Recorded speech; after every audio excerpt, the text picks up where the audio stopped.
Class 3 lesson 12 light sound and force. हम इसके पहले वीडियो में लाइट कवर कर चुके हैं, साउंड को भी कवर कर चुके हैं और आज हम पढ़ेंगे फोर्स के बारे में। ठीक है, तो लाइट और साउंड से रिलेटेड यदि आपको कोई भी प्रॉब्लम हो तो आप पिछली वीडियो को देख सकते हैं और आज हम फोर्स से स्टार्ट करते हैं। फोर्स इज ए पुश और pull, you apply force to do work. Force का मतलब क्या होता है? धक्का देना या खींचना। और you apply force to do work, और आप कोई भी काम करने के लिए फोर्स अप्लाई करते हैं। ठीक है, तो किसी भी चीज़ को धक्का देना या अपनी तरफ खींचना वो क्या कहलाता है? फोर्स कहलाता है। और फोर्स से क्या होता है, आप कोई भी काम यदि करना चाहते हैं तो उसके लिए फोर्स लगाते हैं। ठीक है, फोर्स की हिंदी होती है बल। आगे देखिए, you pulled a door of your cupboard to open it and push it to close it. आप क्या करते हैं, जब आपको अपनी अलमारी जब खोलनी है तो आप उसके दरवाजे को खींचते हैं, लेकिन जब आपको अपनी अलमीरा कबर्ड को बंद करना है तो उसके दरवाजे को क्या करते हैं? धक्का देते हैं। करते हैं ना। Similarly you push the pedal of the bicycle to move it. इसी तरह से आप क्या करते हैं, जब यदि आपको साइकिल चलानी हो तो साइकिल के पेडल को क्या करेंगे? आप पुश करेंगे। ठीक है, धक्का देंगे, तभी तो आपकी साइकिल आगे बढ़ेगी और आसानी से चलेगी।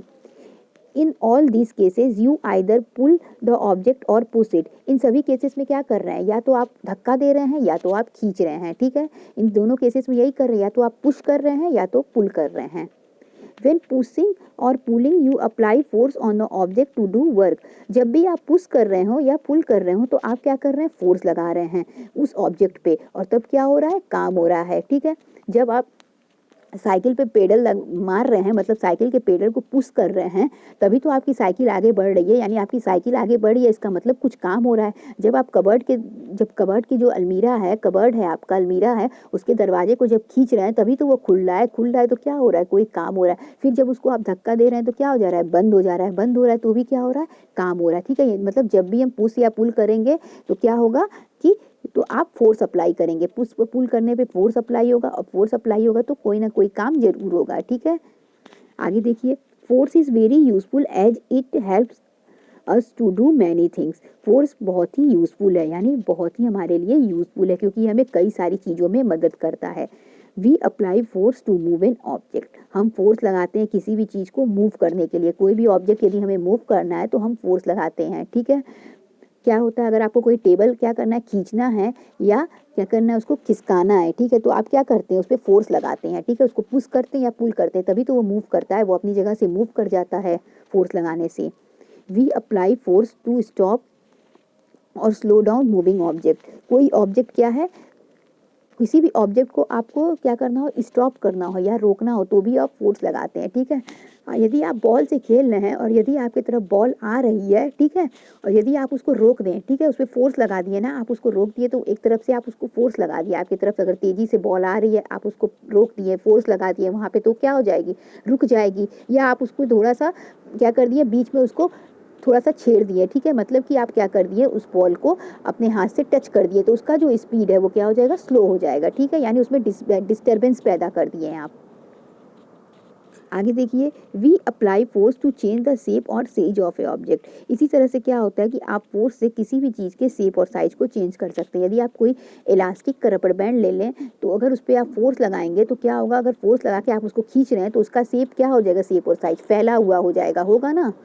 तो फोर्स से आप ये सभी चीज़ें, फोर्स हमें करने में मदद करता है। हम चीज़ों को खसका सकते हैं। ठीक है, एक जगह से दूसरी जगह पे मूव करा सकते हैं फोर्स लगा के। हम फोर्स लगा के किसी भी मूविंग ऑब्जेक्ट की कोई चीज़ मूव कर रही है तो उसको रोक सकते हैं या उसकी स्पीड को स्लो कर सकते हैं। हम किसी भी ऑब्जेक्ट के शेप और साइज को क्या कर सकते हैं? चेंज कर सकते हैं। आगे देखिए, the force that slows down और stop the moving object is called friction. वह फोर्स जो किसी भी चलते हुए ऑब्जेक्ट को क्या कर दे? उनके स्पीड को कम कर दे या उसके स्पीड को रोक दे, खत्म कर दे, उसे क्या कहते हैं? फ्रिक्शन फोर्स कहते हैं। यानी कि जब कोई ऑब्जेक्ट मूव कर रहा हो और जब हम उसको क्या करें? रोक दें या उसको स्टॉप कर दें किसी जिस भी फोर्स से, उस फोर्स को हम क्या कहते हैं? उसे हम फ्रिक्शन फोर्स कहते हैं। ठीक है, उस फोर्स का नाम होता है फ्रिक्शन फोर्स। जो हम उसको रोकते हैं वो कौन सा फोर्स होता है? वह फ्रिक्शन फोर्स होता है। ठीक है, फ्रिक्शन फोर्स की वजह से ही ऐसा होता है। It develops between the two bodies when they touch each other. और ये फोर्स कब लगता है? जब दो बॉडीज, दो सरफेस एक दूसरे को टच कर रहे हो, ठीक है। जब दो बॉडीज एक दूसरे को टच कर रही है, यदि बॉल जब जमीन को टच कर रही हो तब ऐसा हो सकता है, आप जब सड़क पे चल रहे हो तब ऐसा हो सकता है, यानी दो बॉडीज टच हो रही हैं, बॉल और जमीन टच हो रहा है, ठीक है। इसी तरीके से हम जब सड़क पे चल रहे हैं तो हम सड़क से टच हो रहे हैं, तो इसलिए दो बॉडी का होना बहुत जरूरी है। For example when you walk on the road your feet and the road are in touch. जब आप सड़क पे चलते हैं तो आपके पैर और रोड दोनों आपस में क्या होते हैं? टच हुए रहते हैं। So friction develops between your feet and the road. तो उस समय रोड और आपके पैर के बीच में एक फोर्स काम करता है, जिसका नाम क्या होता है? फ्रिक्शन फोर्स होता है। It is because friction only that we able to walk on road. Friction की वजह से ही आप आसानी से चल पाते हैं। यदि वहाँ पे फ्रिक्शन फोर्स नहीं लगेगा तो जानते हैं क्या होगा? आप गिर जाएंगे, ठीक है। जहाँ पे सरफेस एकदम स्मूथ हो, थोड़ा भी रूखा ना हो, सड़क कैसी होती है? थोड़ी रूखी होती है, इसी की वजह से उस पर गाड़ियाँ आसानी से चल पाती हैं, हम आसानी से चल पाते। अगर वो एकदम स्मूथ होगा, ठीक है, तो हम उस पर फिसल के गिर सकते हैं, ठीक है, क्योंकि वहाँ पे फ्रिक्शन फोर्स काम नहीं करेगा, ठीक है। फ्रिक्शन फोर्स की वजह से ही हम कॉपी पे लिख पाते हैं, क्योंकि पेज क्या होता है? हल्का सा रूखा टाइप का होता है, आप उसे टच करके देखिएगा तो ये रूखा होता है, एकदम स्मूथ नहीं होता है। जब एकदम चिकना रहेगा, स्मूथ रहेगा तो हम उस पर लिख नहीं पाएंगे।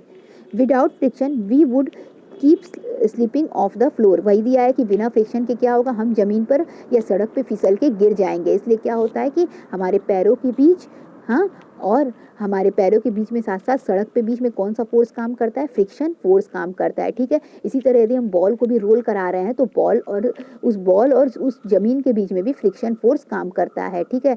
जैसे फ्रिक्शन फोर्स काम करने की वजह से ही क्या होता है कि वह बॉल रुक जाता है, ठीक है। यदि फ्रिक्शन फोर्स काम नहीं करेगा तो वह बॉल नहीं रुकेगा। तो आज के लिए बस इतना ही। Thank you.